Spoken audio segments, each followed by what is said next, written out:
Не се киселините проблем многу често кои што само од себе се случили или не знам ние сме претерале сега со кисела храна или сме јаделе прекасно навечер, што е исто така индуктор за киселини во желудникот. Едноставно има подлога во хеликобактер и во таква ситуација тоа што ние земаме на своја рака антациди па и инхибитори на протонска пумпа за да го стабилизираме тој проблем и киселините се објективен проблем. Нема да седиме така, непријатно е, не можеме да функционираме, ќе ни смети на сонот. Навечер, значи ние не го лечиме проблемот. Проблемот останува, ги лечиме симптомите само моментално.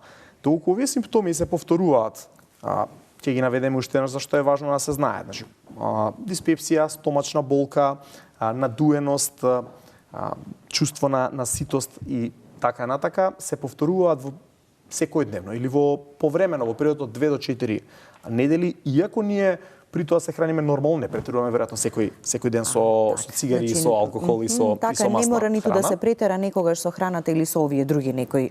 Така, ако проблемот постои, ако е висока количината на хеликобактер, ние велиме аналитички изнад 1,1 во серолошки тест, ако е концентрацијата на хеликобактер, тоа е веќе ситуација кога бара третман соодветен.